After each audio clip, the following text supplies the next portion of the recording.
I was addicted to the rush and adrenaline of stress, urgency, the pressure. That was my dysfunctional motivating factor. In this episode, I'm going to break down why so many high performers feel uncomfortable with stillness. Even like on vacation, it shows up. Why the need for constant movement is actually a form of avoidance, and how learning to embrace stillness can take your success and happiness to the next level. It's the embodiment of the inside man. Welcome back to the Inside Man. I'm Gary Kadi. You can call me GK. And today we're tackling something that most high achieving men don't even realize they're dealing with: addiction to chaos. For years, I told myself that my fast-paced, high-stakes life was just part of being successful. But I didn't realize that I was just operating at high levels. I was addicted to the rush and adrenaline of stress, urgency, the pressure. That was my dysfunctional motivating factor. In this episode, I'm going to break down why so many high performers feel uncomfortable with stillness. Even like on vacation, it shows up. Why the need for constant movement is actually a form of avoidance, and how learning to embrace stillness can take your success and happiness to the next level. It's the embodiment of the inside man. Before we dive in, I want to make sure you subscribe so you never miss an episode, man. I'm cranking them out. I hope you're getting value, and share this thing because you're helping a brother from another mother. And if this resonates with you, be sure to hit up Gary Kadi, GaryKadi.com, to get more goodness of the inside man. So why do high achievers struggle with stillness? Success creates a pattern of constant movement, all right? Success creates a pattern of constant movement. We're conditioned to associate busyness with progress. If we're not grinding it out, we feel like we're falling behind. See, chaos becomes comfortable. It becomes the new norm. Stillness feels unnatural. Ever notice that you feel anxious when there's no crisis, deadline, or challenge to fix? I was just we out to dinner with my son, Rome, and he's like, "Dad, I didn't know what to do with myself." He goes, "My brain," this is what he said, "my brain was actually searching for something to worry about, and I couldn't find anything because everything is so amazing." And so you want to just it was such a beautiful, raw share from my son. And when we're in the grind and we're busy entrepreneurs, there's always something for us to find to keep ourselves busy. It's a forever thing. So if we're not grinding, we feel like we're falling behind, right? So chaos becomes this comfortable thing. Now, avoidance here, now you've seen me do the valley of avoidance where you're just avoiding things, and avoidance is disguised here as productivity. But if you really look, you're just trudging in mud. You're spinning wheels and you don't even know it, filling your time. And then here's what happens. 30 turns into 40, 40 into 50, 50 into 60. Before you know it, it's like that. And you're ready to take the dirt nap and you go, where the heck did my life happen? See, life is like a roll of toilet paper, I always like to say. The closer you get to the end, the faster it goes. So if you're sitting out there, I got a lot of guys just coming out of college. It's awesome to hear you and your comments too, by the way, guys. I love having you here, getting this at a young age, right? But it's like my guys that are, 50s, 60s, it's like, shit, this thing is like really flying by. And I better get, detached, uncollapsing this thing called being busy versus being productive, and really identifying the truth about it, that it's avoidance. Now, all of a sudden you have access out of this vicious cycle. So if you're constantly needing to be doing something, ask yourself, what am I actually avoiding? Ooh, see, your ego doesn't want you to ask you that question because it wants to keep it disguised as you're a badass and you're just busy, right? When people say, I used to say, when I finally got this distinction and stepped off excuse my language, stepped off the treadmill, with no off switch, and asked myself, what am I avoiding? All of a sudden, I learned that true power isn't in movement. It's more really in the choices I make and the controls that I put in and the boundaries I put in. And people used to say, it was funny because what happens is once you have your breakthrough, the world around you still operates the way the world around you. You train them on how to be with you. And they would always say, it was really interesting. They go, Gary, I know you're being so busy. Thanks for taking the time. And I had to retrain my environment around me to say, I'm not busy. I have all the time in the world for things that are important to me, and you're important to me. All of a sudden, the quality of the conversations, the quality of the output, the quality of the work that I started to do at that moment, guys, it started transforming itself. And here's the interesting thing. I didn't even have to do it because people wanted to help, but I was so busy, addicted to busy, that people thought I had it all handled and didn't even offer anything. So I wasn't leveraging the assets that were around me because of how I showed up in the world. Like, oh, if you want something done, give it to the busy guy and he'll just get it done. Meanwhile, I have no freaking life. None. It's like I'm working when I'm with my wife, making love to her. No, I literally that would be happening. Well, Judith, if you're watching, sorry. Sorry about that. But yeah, that's how crazy obsessed my mind was. Right. And so the key question here is, are you really being productive or are you just avoiding stillness? There's so much goodness in stillness. Now I know, like I couldn't meditate because that's how bad it was. If you can't sit down for 30 seconds and meditate, use that as an indicator, my brother. Please. All right. So here's the thing. I'll never forget the first time I realized I was addicted to chaos, because for years my life was nonstop. Well, probably making love to Judith and thinking of like what I needed to do tomorrow was a real problem. That was probably a big one. Meetings, deals, traveling, problem solving. Like, just bring me the problem. See, now, once I stopped this, here's what I did. I stopped having people bring me problems. I said, look, from now on, here's how it goes. When you have a problem, I absolutely are going to be here for it. But what I want before that is your recommended solution to the problem. Guess what happened? People stopped bringing me problems. It's serious. It was a game changer. But if I'm feeding the black hole of being needed and wanted, I'm going to perpetuate it. That's the ego. That's the outside guy. That is like the unevictable inner roommate keeping you on the treadmill with no off switch. Then one day I was forced to take a break. No emails, no calls, just sitting by myself because I got hit on my bike in Manhattan on a city bike with no helmet on, flipped over twice on a pickup truck, launched me in the air. And I was on a meeting and I was okay. I think I had a couple of broken ribs. I walked home. I was in shock. And I sat down and I had to cancel my day because my wife's like, you're not working. And by the way, I was going to go to work that day, just keep going to the office. But I was in shock. I couldn't really think. So I said, maybe I'll do it. But there was nothing.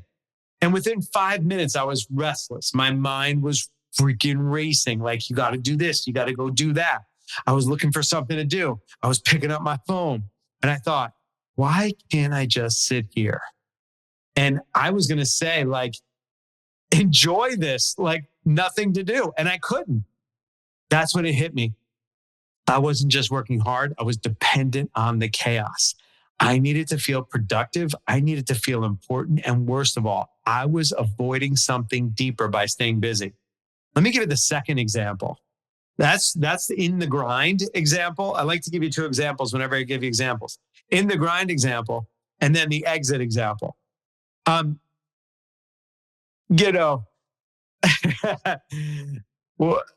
I can't even give it to you. It was so profound. But I end up meeting with my wife and she's like, okay, you're done. This is your first week. You sold your company. Congratulations. You've won the game. You made it to the finish line. And I had muscle memory and I looked down at my calendar and there was nothing there. I had no appointments. I went from 24/7, she and my wife used to go, you're not Mr. 305, you're Mr. 26/7, 365, Mr. Pitbull. of work. She's funny. You're going to meet her. She's going to come on an episode, which is cool. I can't wait for you to meet her. Don't tell her the thing about making love, though. Do that. I have to tell her first. Oh, man, I never told her that. I just realized, stuff comes out on this podcast. I just spew out, because I'm coming from my heart on this thing. But anyway, I had a panic attack. I started filling stuff. I was like, what am I going to do? I started calling people. I started creating chaos. And I didn't need to. So here's a client story. I work with a guy, I'm going to call him Chris, who ran a multi-million-dollar business. He was the type of guy that never stopped moving 16-hour days, putting out fires, had 3 kids, never taken a vacation. One day he admitted to me, he said, Gary, if I slow down, I feel like I'm losing momentum. The truth is, I'm just freaking exhausted. And who was carrying him was his ego, who's not his amigo, not his true self. And, Chris wasn't just driven. He was running from stillness. Because of his, in stillness, he'd have to face things he'd been avoiding. Strained relationships, his inner doubts and feelings, and the fear of slowing down would be death to my boy, Chris. So the moral of the story, if you feel anxious, when things are calm, you're not just ambitious, you're addicted to the chaos, my brother. So here's how to break free from the need of chaos. The first thing is you have to retrain yourself to be comfortable with this stillness without losing your drive. You're not going to lose your drive. So notice, your drive is your drive and that's your purpose. And this is like some obsessive addiction to move it. Because if you think you stop moving, all of a sudden you're going to have to take a look around. So you can't be at peace. If you can't be at peace when you're still, you're not in control. Your ego mind, your unevictable inner roommate, that voice is chirping at you. That's who's running the show. And I want to begin to give you, you're not your thoughts. You're not your inner voice. Start uncollapsing that. When you think you're that and you believe those thoughts because it's you're just being hooked around by some involuntary, automatic thing that happens no matter if you want it to happen or not. And it's not you. That's how you move from the outside man to the inside man, is you can hear those thoughts. Think of thoughts like clouds, and they move, and the sun and the sky are always there. Your true self is always there, but you never get to it because it's so clouded with chaos and busyness and movement and all those things. So here's your action step. Start with a minute each day. Start with a minute, put your timer on of complete stillness for the day. No phone, no distractions. If you're going to put your timer on, obviously, just sitting there and observe your thoughts. Just let them come through. Begin to get a separation that you're not your thoughts. That's all I want you to do. Do it for a minute a day, then 5 minutes a day. Then if you can get to 15 minutes a day, noticing that thought and you're not going to act or react on that thought, now all of a sudden your true self is going to have room to start showing up. But right now, you don't even know that that's even there, right? You don't even know that that's there.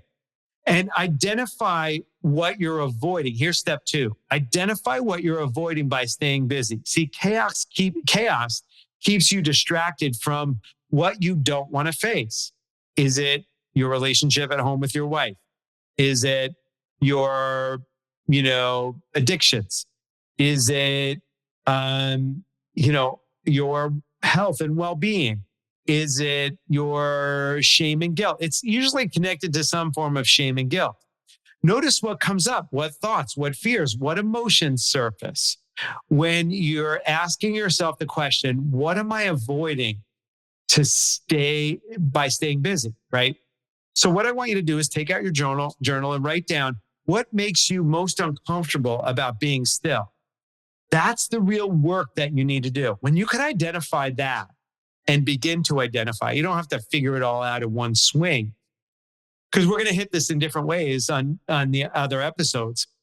That's the real work that you need to do. It's the underneath the chaos and busyness. And that's what this whole podcast is about. It's allowing you a safe space, allowing you space to actually go look and question and be curious and interrupt the automaticity of the machinery that we talked about, and creating a new iOS, a new inner operating system that is rooted in purpose, in peace, in joy, in connection, in a wealth beyond your wildest dreams, and fulfillment simultaneously. That's what we're getting to when we do this work. So creating control stillness in your daily routine, actually schedule yourself. Instead of waiting for burnout to force you to stop, or like I had diverticulitis, like these were all indicators along the way. I was stuck I had to miss a speaking engagement. I'll never forget it. And it was like, I was never going to miss a day. I never missed a day of work. And then diverticulitis starts physical breakdowns. And anything with itis on it means inflammation. It means I was inflamed. And that inflammation happens because I'm pressing things down and I'm not dealing with stuff.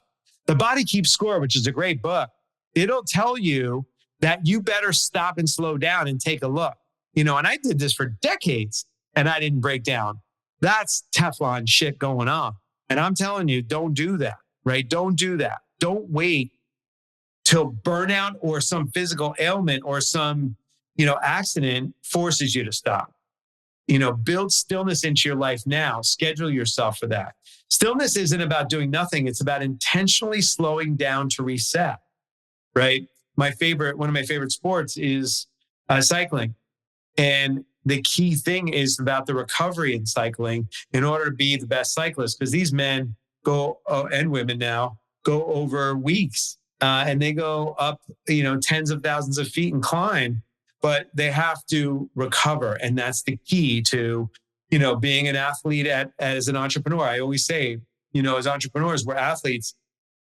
Let's mimic those things as a high profile Olympic athlete would do. So schedule 15 minutes every morning or evening. I like the morning better. So it really sets the tone to do absolutely nothing. This reprograms your brain to be comfortable with stillness. Okay. So there's some stuff to process around this idea of stillness. The key takeaway here is high performers don't just master movement. I want you to begin to master stillness. If you can't sit in silence without feelings of restlessness, it's time to break the addiction to chaos. What I'd like you to do is really take a look and see what is it that has you what are you avoiding that has you to keep busy? Workaholism is another form of addiction. It's just like numbing another way. If this hits home with you, please send this podcast to a friend who is always too busy to slow down, right? You may not be able to get to it ever, but maybe you'll be the person that transforms your friend, peers, or colleagues' life, right? The other thing is, go to GaryKady.com and download the 10 things guys suck at and what to do about it.